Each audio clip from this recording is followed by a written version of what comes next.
जय श्री राम। आज मैं आपको बताने जा रही हूँ राजनीति में किन लोगों का पदार्पण होता है और उसके हमारी जन्म कुंडली कैसी होती है। तो राजनीति करता कौन है? राजनीति में हम जो हाउस देखते हैं वो कौन कौन सा हाउस देखते हैं। तो सबसे पहले जो हम हाउस देखते हैं वो पहला हाउस देखते हैं। पहला हाउस यानी कि स्वयं हम कैसे हैं। उसके बाद जो हाउस देखते हैं वो देखते हैं फोर्थ हाउस। फोर्थ हाउस क्यों देखते हैं? क्योंकि वो जनता का हाउस होता है, जनता का घर होता है।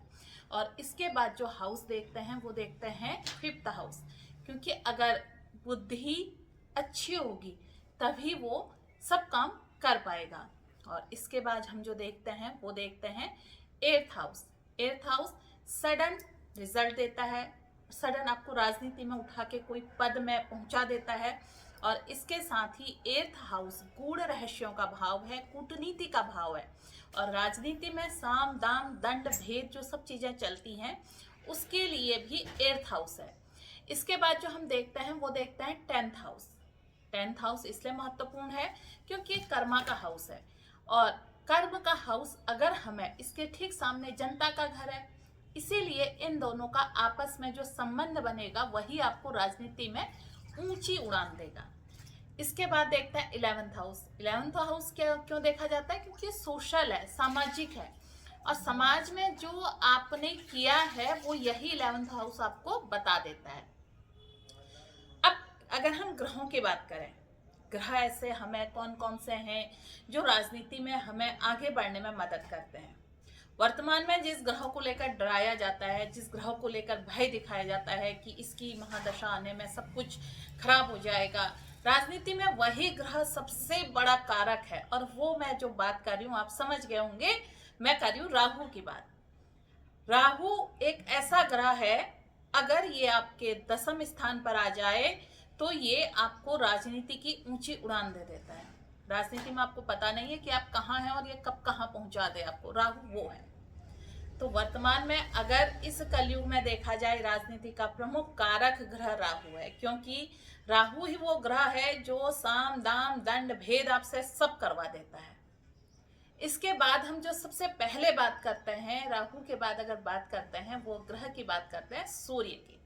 सूर्य क्यों जरूरी है? क्योंकि सूर्य हमारा कॉन्फिडेंस है, सूर्य हमारी आत्मा है, हमारे आत्मा का कारक है।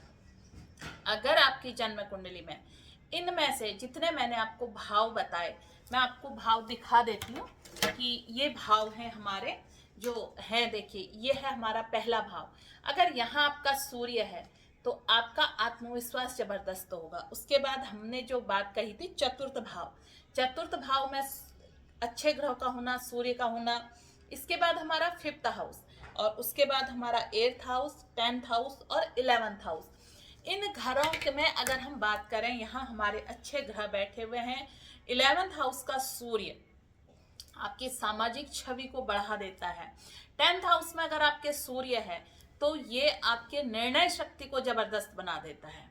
एट्थ हाउस का सूर्य सडन आपको कई बार ऊंचे पदों को दिलाने में सक्षम होता है।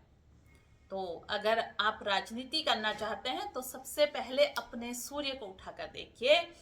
और उसके बाद जो हमारा दूसरा ग्रह आता है सूर्य के बाद, अगर हम बात करते हैं तो इसमें आता है शुक्र। शुक्र क्यों जरूरी है?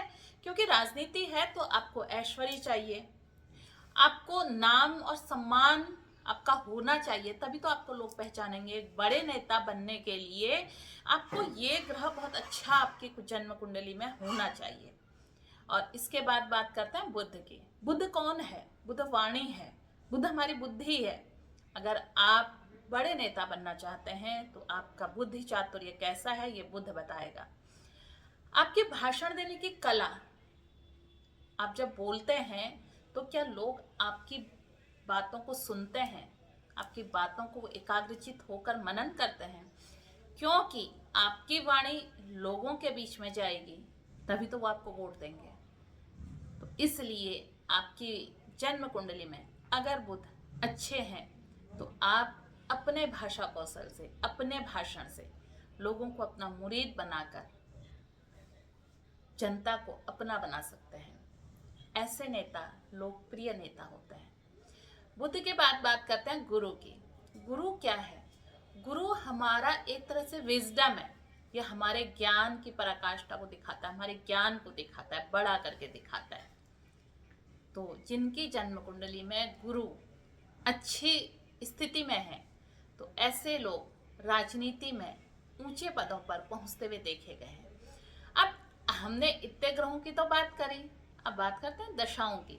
आपकी जन्म कुंडली में ये सारे ग्रह बहुत अच्छे हैं, लेकिन क्या करेंगे अगर आपकी इनकी दशा ही नहीं आई, आपको दशा लग्न ही अच्छा नहीं मिला।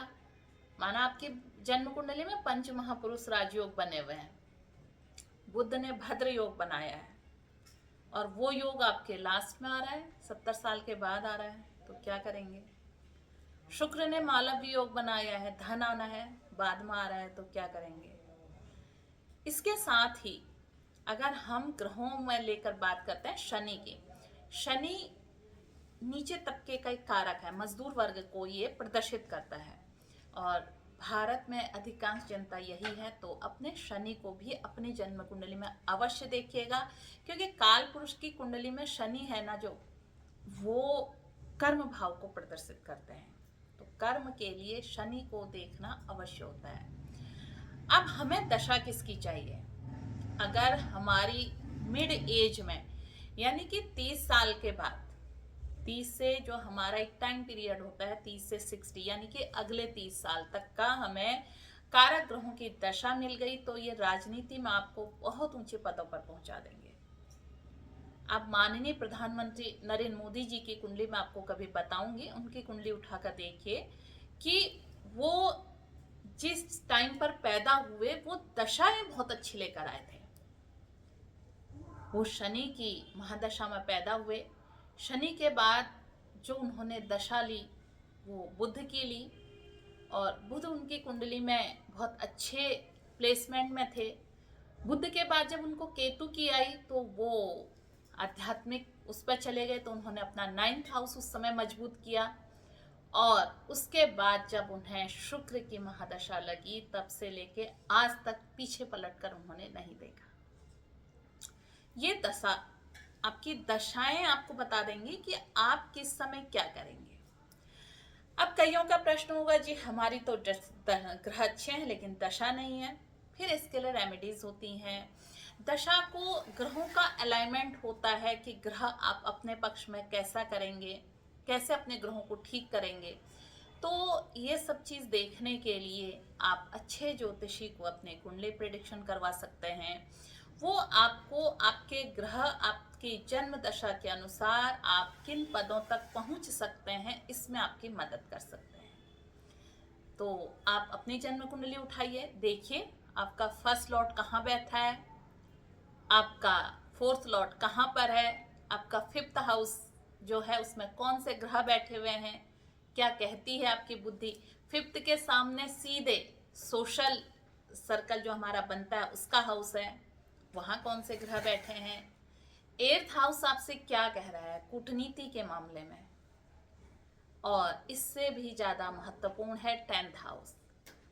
10th हाउस में आपके कौन से ग्रह हैं, क्या राहु तो नहीं है आपके 10th हाउस में। अगर आपकी जन्म कुंडली में 10th हाउस में राहु है तो आप एक बार राजनीति के लिए अवश्य सोचिएगा, लेकिन आपकी दशा होनी चाहिए, और 10th हाउस में राहु हो और लग्न आपका अच्छा हो, लग्न की डिग्री अच्छी हो, तो एक सफल राजनीतिज्ञ बनने में आपको कोई नहीं रोक सकता। इसके बाद 11th हाउस, 11th हाउस आपका समाज, आपका सोशल, आपकी सेवा, ये सब दिखाता है। तो देखिए 11th हाउस का जो प्लेसमेंट है, इसका जो लॉर्ड है उसकी प्लेसमेंट कहाँ है, आपका व्यक्तित्व कैसा है, फर्स्ट लॉर्ड आपका कहाँ बैठा है। ये 8th में है तो अपनी नीतियों को गुप्त रखकर काम आपने करना है। ये 5th में बैठा है तो अपने बुद्धिमत्ता का परिचय देते हुए अपने सारे वर्क करने हैं। और ये 11th बैठा है, 11th में है तो समाज आपकी बातों को मानेगा और समाज आपको फॉलो करेगा, आप एक बड़े लीडर के रूप में आ सकते हैं। तो उठाइए अपनी जन्म कुंडली, देखिए, और अगर आपको समझ में नहीं आता है, मैंने जन्म कुंडली बहुत बार बता रखी है, तो आप मुझसे पूछिए, कमेंट के माध्यम से पूछिए। अगर आपको पूरी जन्म कुंडली दिखानी है तो आप डेट ऑफ बर्थ मेरे YouTube में कमेंट करके लिख दीजिएगा। अगर आपको राजनीति में जाना है, इस समय निकाय वगैरह के चुनाव आ रहे हैं। मेरे पास भी कई लोग अपनी जन्म कुंडली लेकर आ रहे हैं कि हमें टिकट मिलेगा नहीं मिलेगा।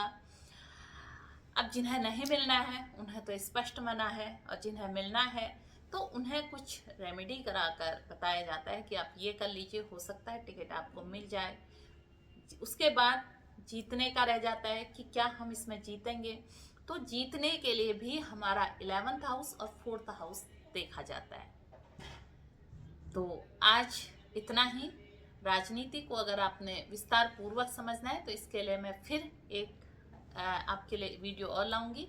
अगर तब तक आपने मेरा चैनल सब्सक्राइब नहीं किया है तो आप चैनल सब्सक्राइब कीजिए। साथ में इसमें जो भी आपको अपने बारे में, अपनी चीज़ों के बारे में जानना है तो मेरे इसी में जो लिंक है वो इसके डिस्क्रिप्शन में दिए गए हैं। आप उन लिंक के माध्यम से मेरे YouTube चैनल पर पहुंच सकते हैं। पेज भी है मेरा फेसबुक में, इंस्टा पर भी आप मुझे फॉलो कर सकते हैं, पेज नमिता सुयाल। उसमें भी आपको YouTube से रिलेटेड, अपने ज्योतिष से रिलेटेड बहुत सारी चीज़ें प्राप्त हो जाएंगी। फिर मिलते हैं, तब तक के लिए नमस्कार।